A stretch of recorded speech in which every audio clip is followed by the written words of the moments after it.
We are more on MS Teams. Right, sir. So the format is not very different, but that's fine. Absolutely.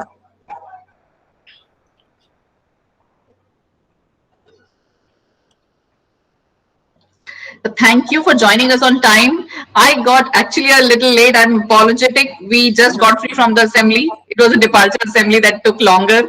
Today is the first day of the new academic year. Okay. So the pre-primary and the primary grades reported for the first time after 2 years. That's fine. That's perfectly fine. And that's why the teachers also are taking some time. We still have 1 minute to go. And we'll wait for them for another 2-3 minutes. So, yeah, ma'am, I'll keep my talk presentation to about 40 minutes and we'll keep about 20 minutes for some questions discussion. Sure. That sounds good, sir. We'll close at 4:30. Sure, sir. We'll do that. Yes. So, do you have 2 devices on? No, I don't. I hear echoing. No, I don't have 2 devices on. It's still echoing? Let me see. Yes. I don't know why, but I can hear my voice coming twice. So you speak something? I think now it's better. How is the session going to be structured? Okay. So this session will formally begin now in a minute, where I will formally introduce you to the audience, and then the stage is yours, sir. So the echo is off now, or is it still on? I think it's good now. It's okay. Okay.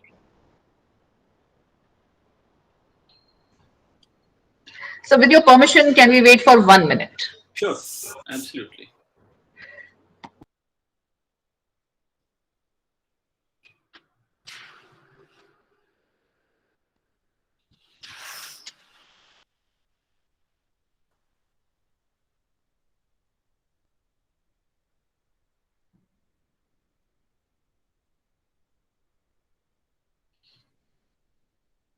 Kapoor साहब, good afternoon. Sir, भोजन नहीं किया आज? You are also on mute, Kapoor sir. मैं जो भोजन कर रहा था तभी ऑफ किया होगा कि कोई देखना नहीं क्या खा रहा. Okay.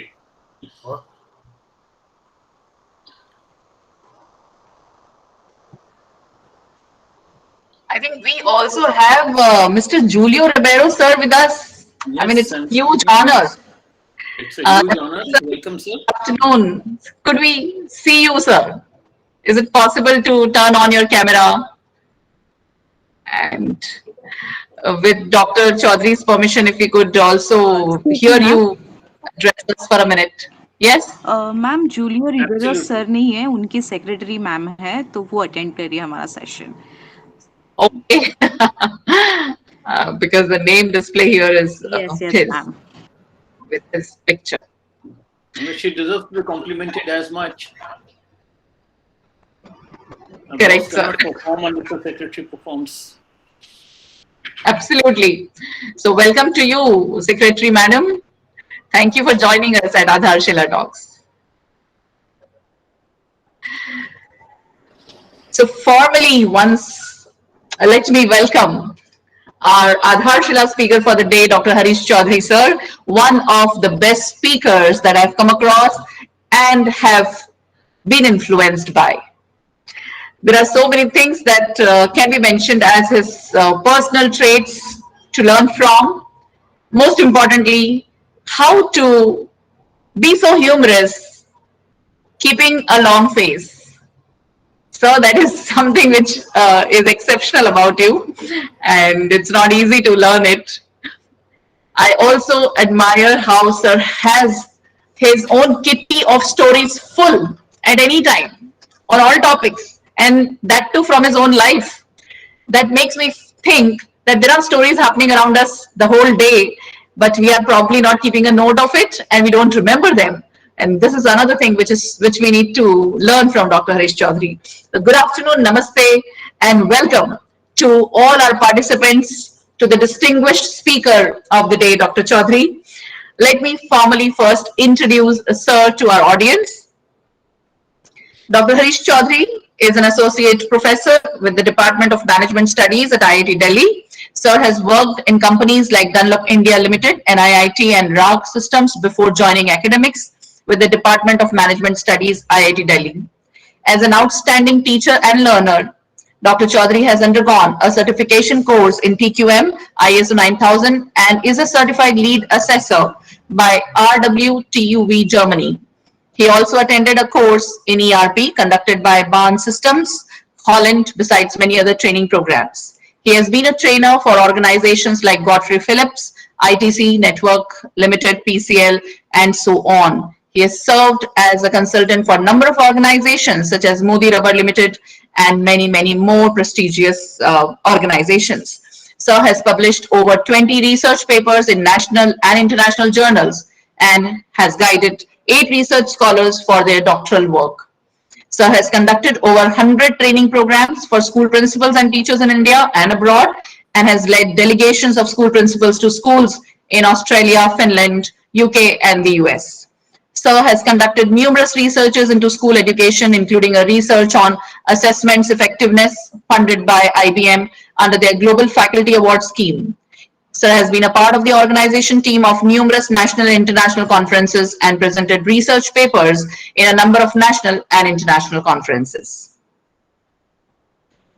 It is a profound pleasure and an honor to have Sir as an Aadharshila speaker.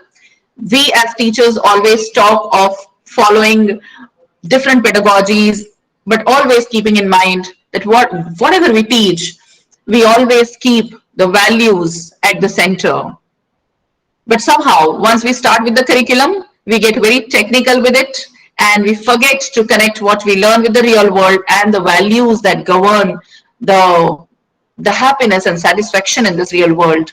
So without taking any further time, I would invite Dr. Harish Chaudhry sir to guide us on how we can focus on values development in children in our classrooms and in our schools. Over to you, sir. Once again, thank you very much for accepting the invite. It's an honor for us. I'm really happy to be here, excited to be here, delighted to be here. I always prefer offline sessions, but yes, online is a good substitute and has a greater reach. I want to share with you my journey for a few minutes. I come from if I say a very typical agrarian, lower middle class family,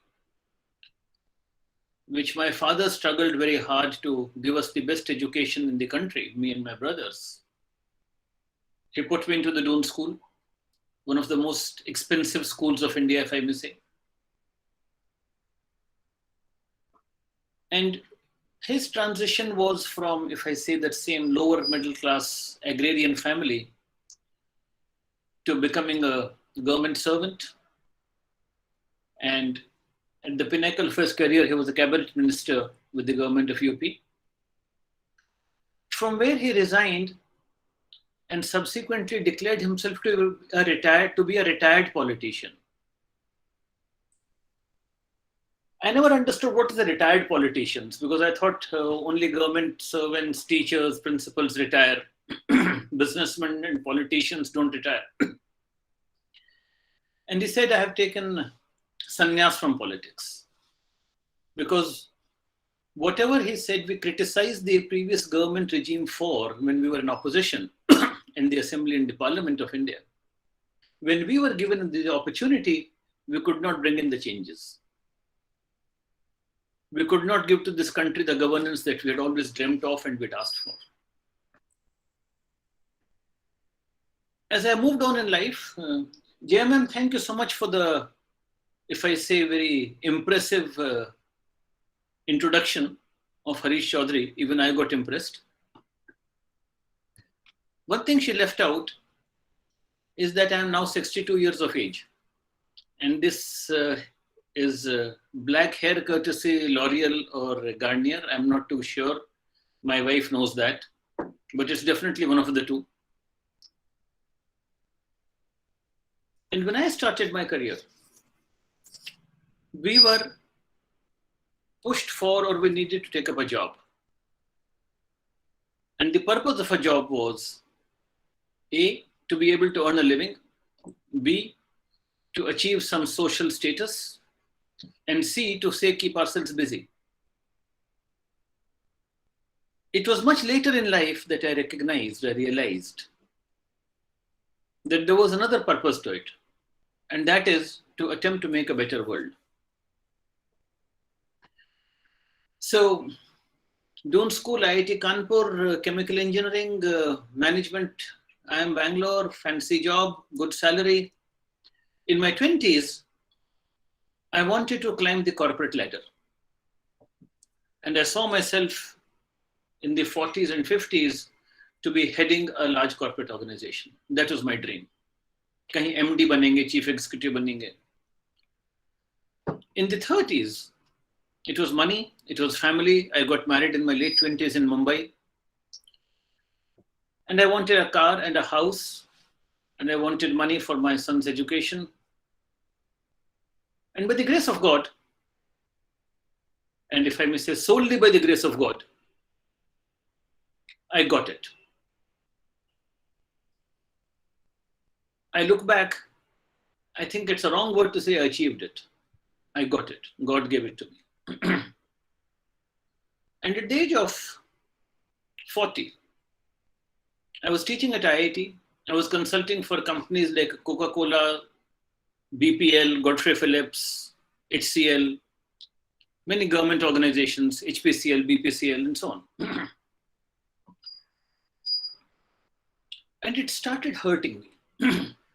It hurt me that if all my education and all my contribution gets some more people to drink Coca-Cola in preference to Pepsi or buy a BPL TV in preference to a Videocon or a Sony, how does it matter? And to me, the only thing that mattered and what came to me was education. You can temporarily tide over economic crises by government fiscal policies, monetary policies, by industrialization. But a happy, sustainable society, a sustainable planet will come only and only from education. And so I moved away from consulting. And for the last 15 odd years, I've just been with school education. So the first program that we did was in Missouri on 10th of November, 2009, where I wanted to understand what's happening in the school system. And I had 3 questions. I'll come to those 3 questions. I put them on the board. And the gentleman, Brother Muldavni, walked across from St. George's, and he was principal of a school in Delhi, a very fancy school, for a good 10 years before he moved on to St. George's. And he asked me a question. Or rather, he walked into the workshop and he said, I have a question. I said, sir, I have written these questions here and this is what we're debating. Because he was an elderly gentleman then compared to me. I was in my early 40s or mid 40s and he was in his 60s and he had genuine gray hair, which needs to be respected. He said, I'm senior to you. My question first. I said, yes, sir. I have put that in my presentation, that question, but that is what got me thinking. And he said, when children walk into our school at the age of 3 or 4, they come like little angels. When they leave at the age of 17 or 18, they leave like little devils. What are we doing?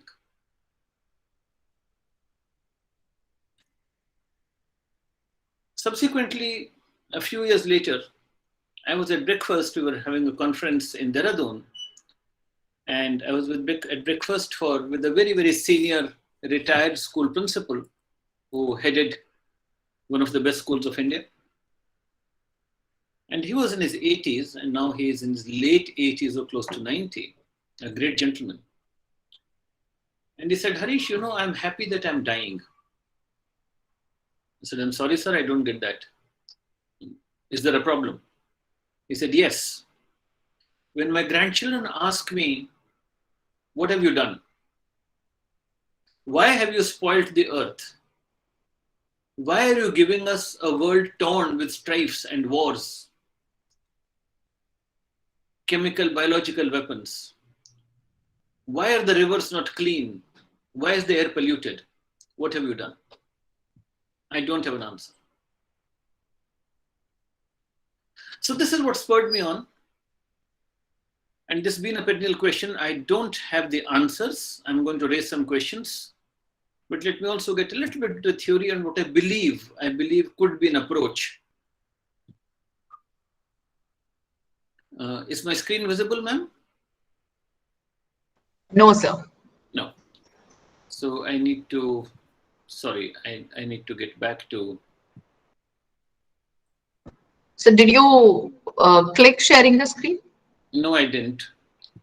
So on your screen at the bottom, you see 3 dots just before the ending call thing. Right, I'm going to do that. There you would see the option of share. You may go for full screen. Full screen. Rather than window. If your PPT is already on the desktop, then you can just choose it, sir, from your taskbar. No, just help me. It is when I click on these 3 dots, it's saying whiteboard, change the layout, exit full screen, apply visual effects, turn on captions. For the 3 dots, there is an option upward arrow. I can't hear you, Nishita. Okay, yeah, sorry, not that 3 dots. Right, the one on the left. Okay, good. Arrow. Click on that. Right. Click on entire screen option. Your entire screen. Select the window that is visible on your screen and click on the share button. No, hold on. When I'm saying it is giving me this, present your entire screen, a window or a tab. Which one? Yeah. So entire screen. Okay. Okay, you can see one tab, window. You can see one window on your screen. Select that and click on the share button. Okay. I'm clicking on the share. It's not working. Can you see one screen on your window, sir? Yes, I can. Yeah, please select that screen Mm-hmm. and click on share button. Right. Yes, sir. Yeah. Now open your PPT, sir. Yes.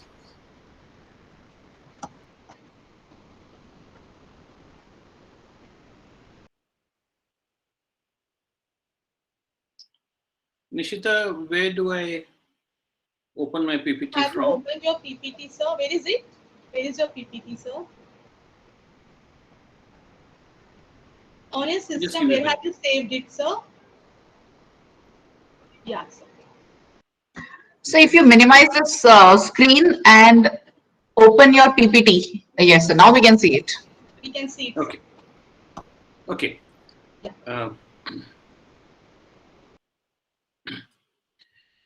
So this quote I picked up from the website of a major international university. Excellent education sense values result in producing world-class criminals. And got me thinking. And I was just sharing with you, this is what Brother Muldavani said to me. When children come to us at the age of 3 or 4, they come as little angels. When they leave at the age of 17 or 18, they go as little devils, is what he said. And he asked us, what are we doing?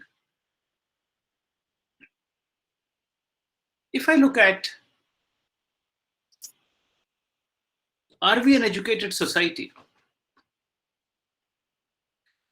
We see terrorism on the rise, we see runaway inflation, we have law and order is a mess, increased road rage, corruption. Where are we heading? So what is the purpose of education? If I ask educationists across the globe, I get these responses. 3 responses, usually in this order. Sharpening of the brain. You know, in the Western system, we talk of the brain. In the Indian system, we talk of man, buddhi, vivek. And the process of self-development, the process of education in the Indian ethos, Indian system, is directed more at the intellect and less at the brain and minimal at the man or the mind. In the Western philosophy, we don't really differentiate much between the mind and the brain. And then there is a, if I will call it a Ofsted definition, which they cherished for a long time in UK, which many systems, education systems across the globe have taken it as a benchmark, making the child a happy, healthy, and productive citizen. The idea of citizenship is not very well defined and doesn't get into our curricula and syllabus. Some of you would recollect that we did have a value education framework developed by NCERT, but for some reason, it didn't go very far. My belief is the purpose of education is making a better world. What are values? Values are stable, long-lasting beliefs about what is important to the individual. It is evaluative standards that help us define right and wrong, good and bad. It is a higher order set of beliefs. It is general beliefs about life. I've taken this from literature, I've taken this from research papers published, I've taken it from what people write. I have a slight disagreement, a marginal disagreement.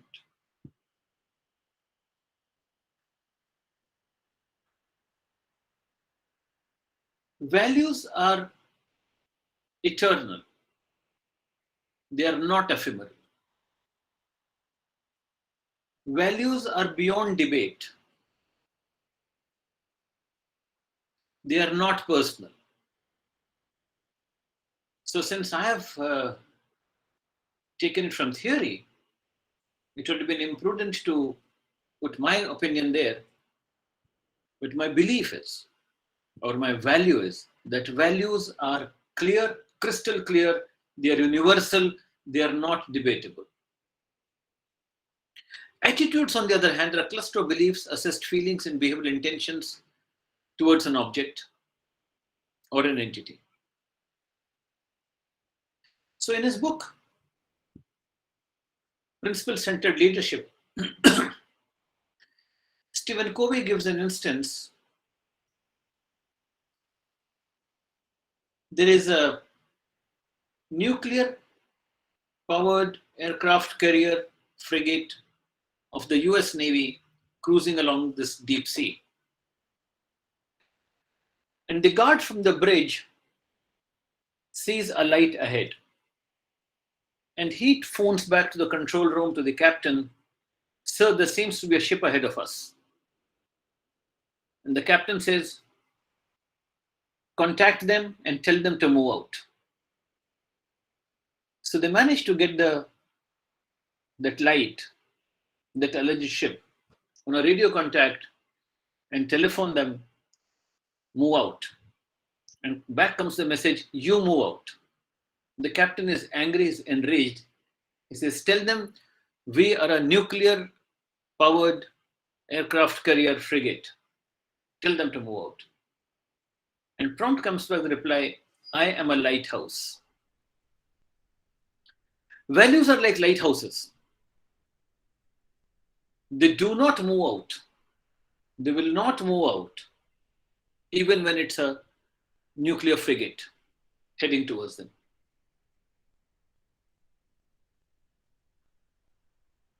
Dr. Eric Berne suggests in his research, values are what we live for, values are what we die for.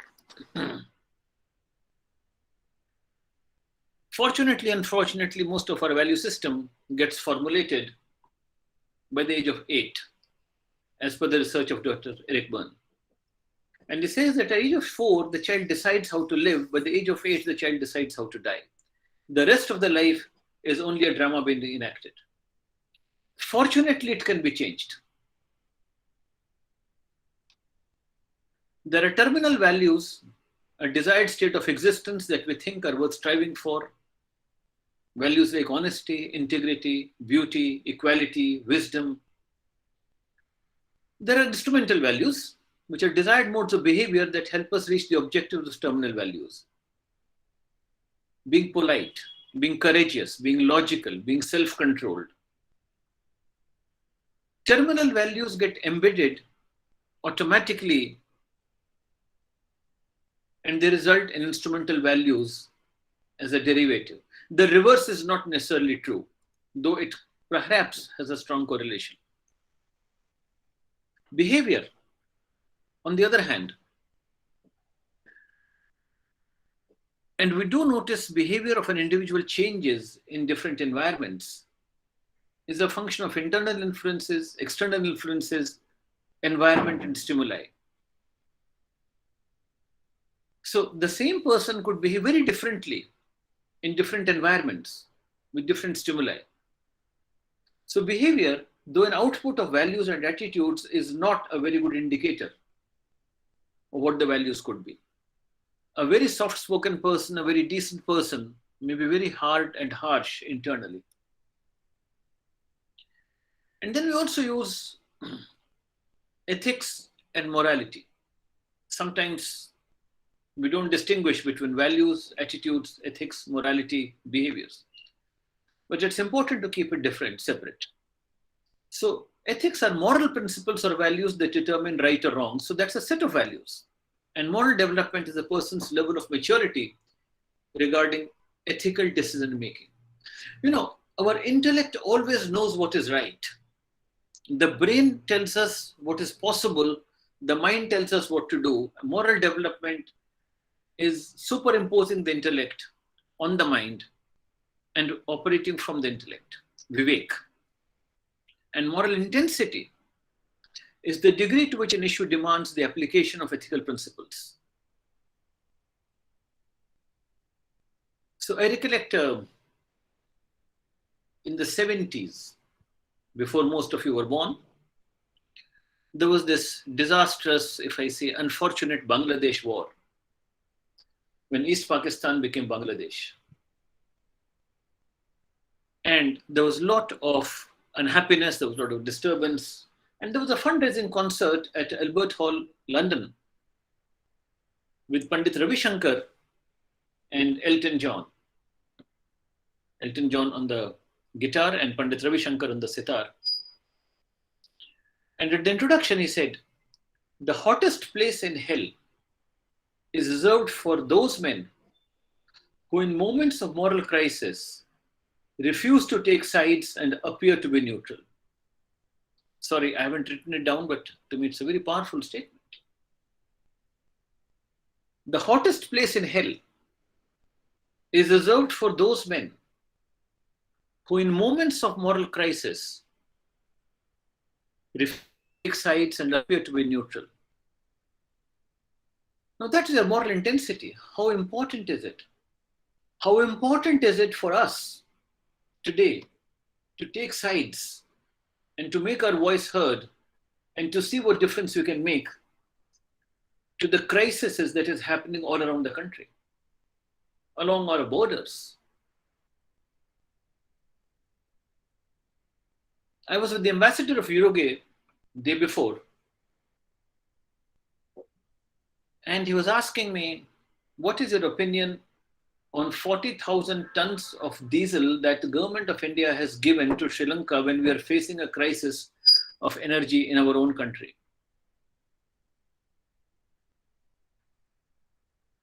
Think over it. Whatever your stand is, I am clear. If somebody is in need and I can share, I will share. It is immaterial whether they're Sri Lankans or Tamilians or Keralites or Indians. What is your response to the crisis in Myanmar or Afghanistan or Pakistan or Ukraine for that matter? We need to take sides. We need to stand up for what is right.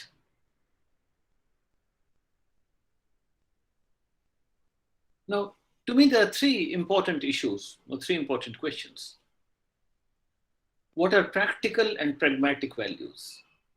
Is there something called practical values? Can values be taught or enhanced or inculcated? And what is the role of the school in value education? There are no clear answers. At the same time, there are, if I say, certain pointers. Can you always be truthful?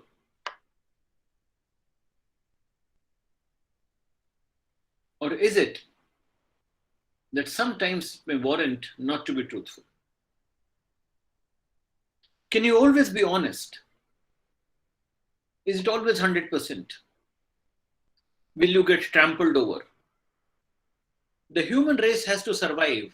Individually, you have to survive. So maybe sometimes we have to take some shortcuts. But are you aware of it? Have you evaluated it? Do you see the pros and cons of it? Do you see the necessity of it?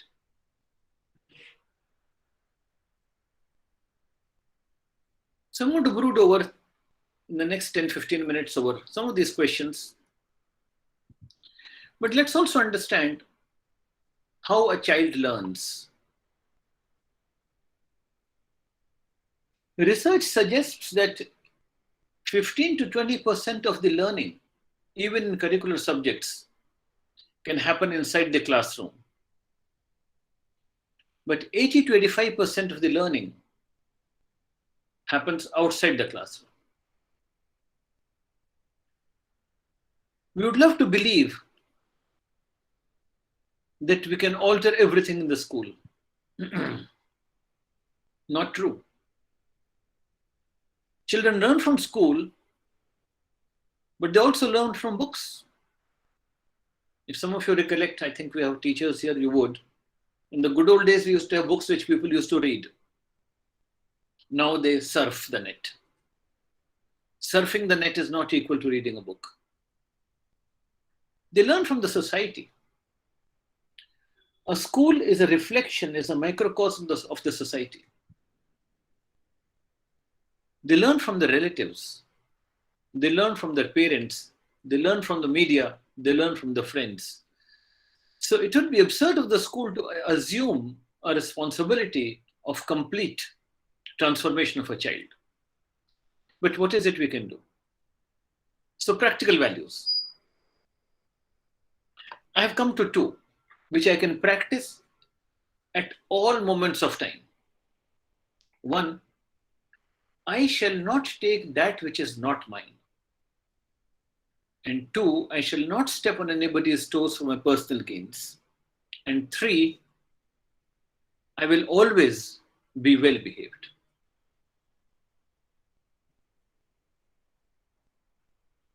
When I came to this conclusion, I asked myself, I draw a salary from the government of India for conducting my classes.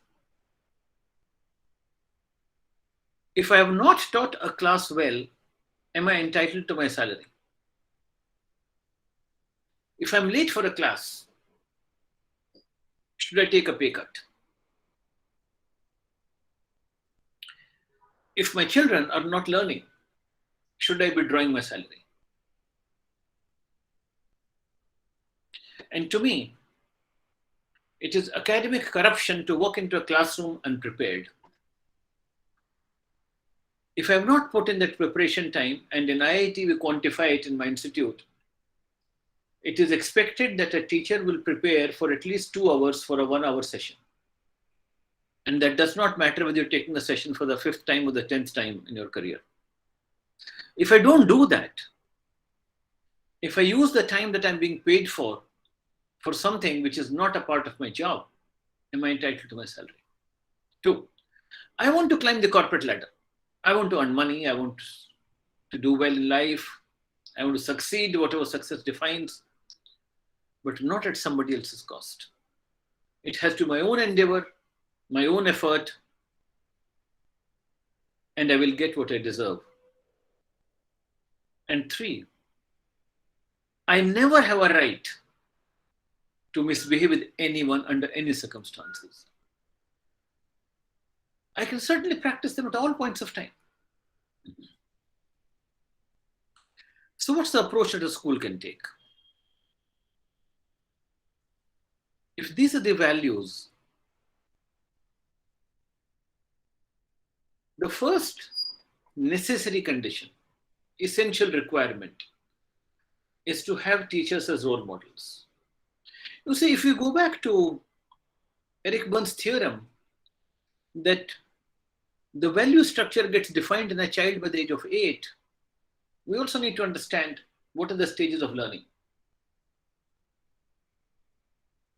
Up to the age of 4 or 5, the child copies. They copy whatever they see. They see their mother cooking, they want to cook. They see you writing on a desk, they want to write. They see you fighting, they want to fight.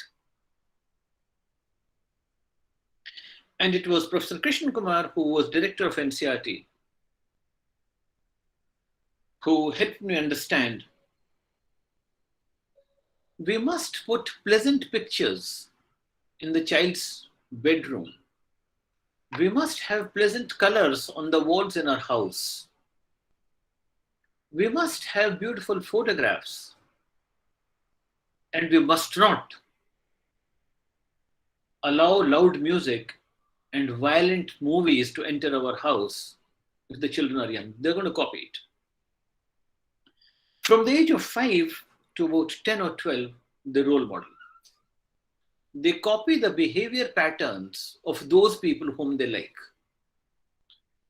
So the task of the primary teachers, primary class teachers, is extremely difficult. And their first requirement of education is for the teacher to position herself in a manner that the child likes the teacher. And they want to become like the teacher. Or, as Rita Pierson says in a very powerful statement, children do not learn from the people they do not like. So we as teachers have to be role models. The essential condition is parental support. It takes a village to bring up a child. You cannot bring in substantive changes in the child without parental support. So we need to connect with parents. If we see our system, our education is not working on some child, we need to find out with the parents what's going wrong. Where is the discord? And then Excuse me, sir. desirable conditions. Yes, please. So you mentioned Rita Peterson. So I also remember, I think in the same talk, she says that every child needs a champion. Absolutely. Absolutely. So And can that champion we be the are those. Yes, we have to be those champions and their cheerleaders. And then there's some desirable conditions, learning homes. There's a lot of research to suggest that children learn better who have learning homes, who have books in their homes, even if those books are not being read. Rich experiences and exposures, I'll come to that in a minute. Positive media. Unfortunately, we have a lot of negative media around us. And empowerment of the child. So what can be an approach? Create experiences of sensitivity. So one of my dear friends, he took his daughter on a trip from Gangotri to Varanasi along the Ganga. Some parts they walked, some parts they drove across, they connected the river at different places. As it flows from the Gangotri to Devprayag to Rishikesh to Haridwar, and then through the plains to Varanasi. And that girl, her world changed. She said, what have we done? That pristine water of the Gangotri glacier becomes the mucky water of the river at Varanasi. What are we doing? She's now pursuing a course on sustainability at Harvard University in Boston, and wants to spend her life in that. Can we create experience of sensitivity? Train in emotional intelligence. We are moving into a world of IT and computers. It would be a very sad day. It would be great if computers can think like human beings. It would be a very sad day if human beings begin to think like computers. Our distinctive feature is emotions. Share real life stories, stories of people who gave up their lives, who stood for their values, who had the courage of conviction. Create an environment of honesty, humility, and simplicity. There's a beautiful school in Dehradun where they have what they call an honesty shop. So they have this shop, stationery and tuck and food and all that. And children can buy from there, the prices are given, and you put your money in the box and walk out. There's no billing system. It works. It works beautifully. Train in teamwork and interdependence. Let children understand how important it is for them, for each one of us, to be together. And how much of a good experience it is then to be a lonely achiever. Allow debates and disagreements and train them that a disagreement is not disrespectful. From these debates will arrive clarity. But I have a question. Why should a teacher, and if I may say sometimes or often a poorly paid teacher, be a role model? And what does it mean to be a role model anyway? But we don't have an option. The famous statement of Mahatma Gandhi, you have to be the change you want to see in the world. So, that question, let me come back to it. Why should a teacher be a role model? To me, the answer now is very simple. It wasn't so simple, it wasn't so easy when I was struggling with it. Now at the faggot of my career, the answer is very simple. At end, when you look back at your life, as this senior school principal was telling me, he is glad he's dying. When you look back and ask yourself, what have I done? It won't be the money you earned. It won't be the house you built. People will not remember you for that. In 1922, King Edward V of the British monarchy owned 1/3 of the world. In 2022, 100 years later, nobody knows him. What's the legacy you want to leave behind? That alone will stand for you. That alone is the purpose of life. It's a very satisfying moment to be a role model. And what does it mean to be a role model anyway? Live your values. Live for what you stand for. Be the change in the world you want to see in the world. So some suggestions. On the practical side for the school, what the school can do and what are the requirements. 1, get the school economics right. Very important. You cannot talk values to a hungry person. You cannot talk of a value-based education and a value system in the school and teachers as role models unless your economics are not right. You need to match your expenses and income. You need to pay good salaries. Sure, we are teachers. We still need a salary. Ensure quality of education. Values do not come at the expense of quality of education. The children must be capable of earning a good living. Involve the parents. Not inform, involve them. Involve the alumni. Engineer the environment. Work in environmental engineering. Define core values pragmatically. What is it to stand for? What is it you do not stand for? What is it that you will shut the school down for? Begin from the top and lead from the front. So my request to all leaders, school leaders, academic leaders, principals is, you have to walk the talk.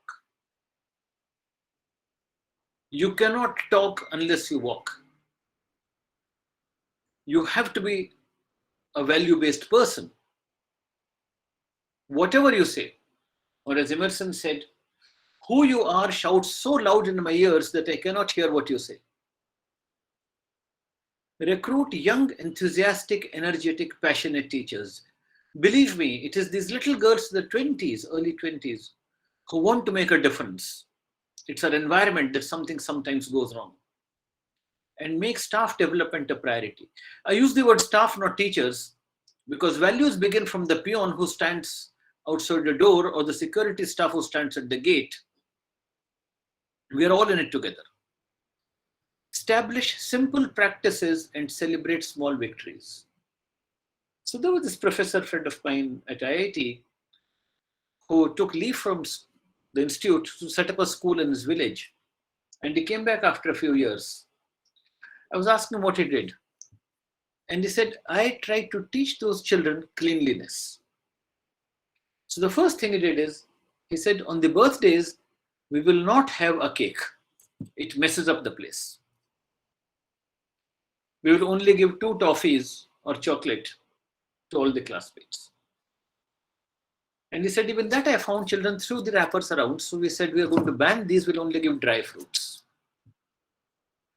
And 3, then we got around to, okay, children, if you can keep the classroom clean, then we'll have the cake. And he says it works. Small victories, simple practices. Can we look at our school as a temple of learning? Can we look at our job as our passion? Can we look at work as worship? Can we live the teaching? And decide never again to settle for less than what you could be. I'm going to stop here. I'm going to stop sharing. It is 4:15 in my watch. Can we take up some questions, clarifications from the audience? But in such a calm and composed manner, you have driven home very deep insights. There was so much, like, I think every single statement which could be put up right in front of my office here as a quote to be followed. I'm sure everybody else attending the talk feels the same. I like the practical values that you spoke about. I think if we simply just follow that, many things become clear and sorted. So friends, are there any questions, any thoughts that you would like to share and ask? Please feel free.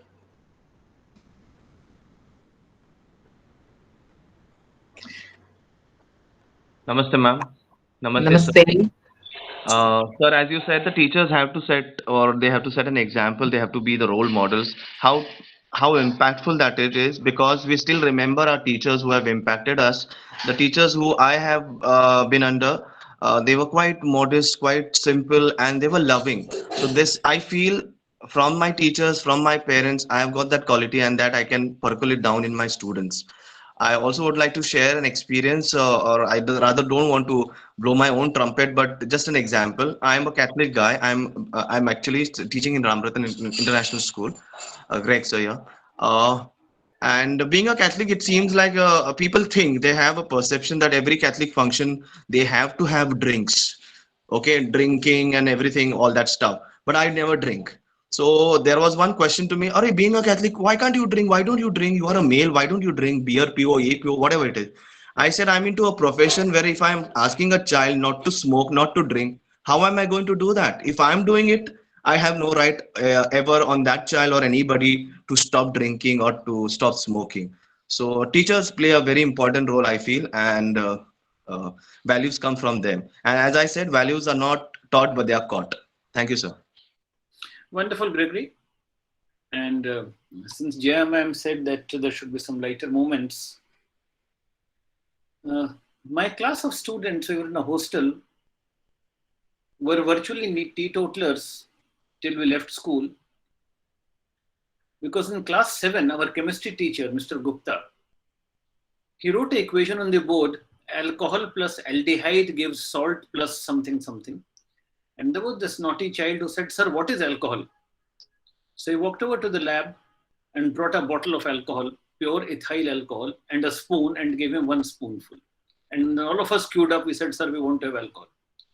And pure alcohol is so bitter and so terrible. For the next 4 years, we never even thought that alcohol can be consumed. It was a beautiful experiment. It worked for us. Absolutely. In fact, the alcohol, ethyl alcohol or ethanol that we use in the lab also has very offensive smell. So I think that itself will put children off alcohol in the future. Being a chemistry teacher, this is my personal experience too. At the same time, Gregory, I'm not so sure whether what you're saying is perfectly right. It works for you, that's beautiful. So we had Swami Tejumananji with us at IIT, and one girl asked him, Swamiji, should we eat non-vegetarian food? And he said, I don't eat. It is your choice. But you can't ask the Mongolians or the Finland people to have vegetarian food because they have no vegetables. So I have great regards, since Gregory used the word Catholic, I have great regards for the Catholic tradition and the Protestant tradition and the Muslim tradition. Swami Vivekananda also writes that religion is a great unifier. It is also the greatest divider. It is the source of peace. It is the source of war. So I think there's a code of spirituality which runs across all religions, and tolerance. So to me, it's okay to have your own practices, symbols, but we must also distinguish between what Stephen Covey calls the personality ethic and the character ethic, the inside-out approach. To the extent that a child does not consume alcohol because somebody said it should not be done, is one aspect. And two, can we somehow get to the child to understand what it does and why it does? And therefore, can it come from within rather than something imposed from outside? I repeat what Emerson said. Who you are shouts so loud in my ears that I cannot hear what you say. Good, Gregory, thank you for it. So from this explanation, what I understand and what I also believe in is we may have our own beliefs and principles in life, but as teachers, we have to ensure that we do not try to impose our morals and principles on our children, but we have healthy discussions and debates and help them create their own moral compass, because we won't always be there with them, and we want them with changing times to also develop their own moral compass to face different situations with different responses. They should be able to choose for themselves what is right and what is wrong in any situation. Thank you, sir. Do we have any more questions and thoughts to be shared here?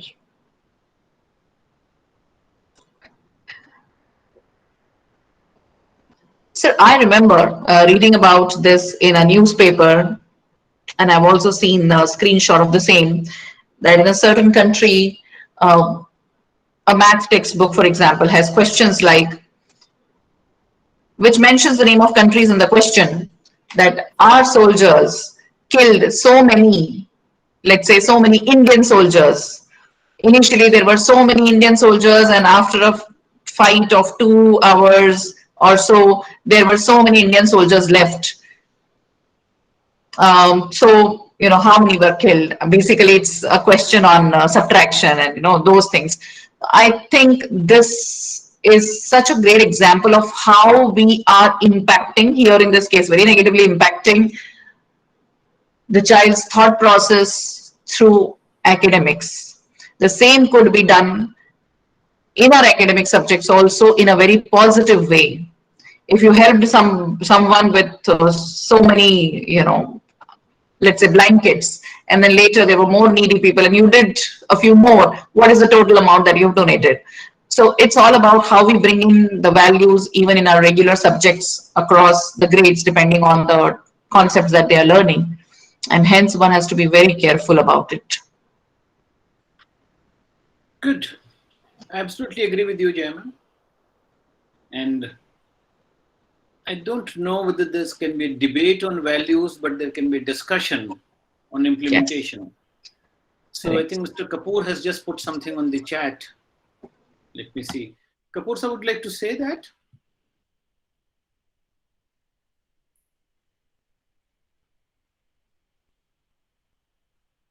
Mr. Kapoor would like to say what you put in the chat. And what a man's mind can create, man's character should control. I think he's being a little withdrawn. But fundamentally, that is the theorem of self-development. Call it character, call it intellect. I prefer the word विवेक. हम क्या विवेक से अपने मन पर काबू पा सकते हैं, और वही प्रयास है. At the end of it, education is putting intellect in charge of your mind. Great. So it's 4:25. Yeah, ma'am, we can stop here. Thank you so much. Yes, sir. I think we can wrap up the session here. There was a lot to take away from this talk of yours. Once again, I thank you for making us all very conscious of our biggest responsibility, and that is to be a role model. Also ensuring that we follow those principles in our lives. We don't do things simply to show, but then it is for our own personal satisfaction that we follow those morals in our lives. So we have a little video to express our gratitude to you on the screen here.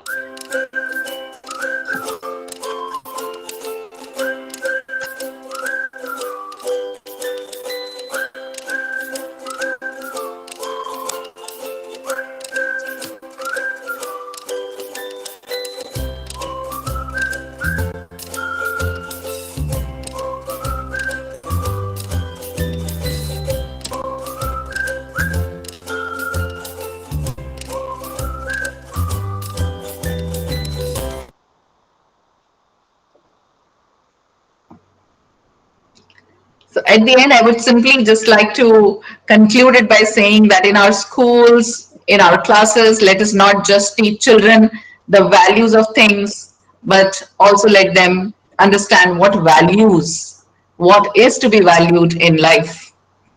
With this, thanking all our participants who have been with us for the last 92 Aadharshila talks.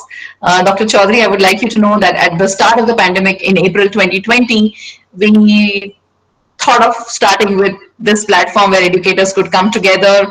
Especially, I thought of it for my school teachers, but then it was made an open platform, and we have been receiving participants from all over the country, from various schools, school leaders, school teachers, and even students and parents join us. I would like you to know that these 92 weeks that we have had, in fact more than that, the period has been longer, 2 years of period, but these 92 speakers have been extremely kind, like yourself, who have been sharing their immense wealth of wisdom with us. It is like concentrated wisdom that they have gained over so many years of practical experience of life and profession. And thank you for being such an Aadharshila. You have always been very kind and very giving. Thank you very much. And wish you all the best, sir. Have a happy, healthy life. And thanks to all our participants. So dear friends, see you next week, next Monday, at the 93rd Aadharshila talk at RRIS. See you then. Thank you, Mr. Kapoor. I liked what you mentioned here in the comments. Thank you very much. Because mind has unlimited creativity, would think of hundreds of thousands of things, and ultimately it's our character, our morals, which help us decide Thank you. what to go ahead with and what to ignore. Thank you so much for always being there. It really boosts our confidence and motivation. Thank you, sir. Thank you. See you then. Bye bye, everyone. Take care. God bless you. Regards and gratitude from Ram Ratna International to everybody.